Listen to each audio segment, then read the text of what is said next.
Unjuk aspirasi digelar jaringan mahasiswa berdikari Banjarmasin menyikapi kelangkaan gas LPG.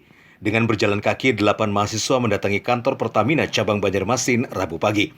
Sulitnya masyarakat Banua mendapatkan gas dan tingginya harga yang mereka beli disuarakan mahasiswa untuk minta keadilan. Mereka mendesak Pertamina agar bisa menuntaskan persoalan ini. Untuk kedepannya, kita meminta Pertamina untuk pengawasan yang lebih diperketat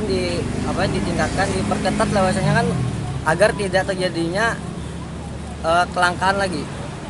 Karena kita mendapatkan ya setiap tahun hampir ketika aksi pasti hal soal LPG ini, kelangkaan LPG. Mahasiswa menganggap Pertamina kurang tanggap mengatasi keresahan masyarakat. Sementara Pertamina mengaku gas LPG 3 kg yang disuplai jumlahnya jauh melebihi data warga miskin yang diberikan pemerintah. Dalam 1 bulan, kira-kira Pertamina itu kurang lebih menyuplai sekitar 2,5 juta tabung 3 kg.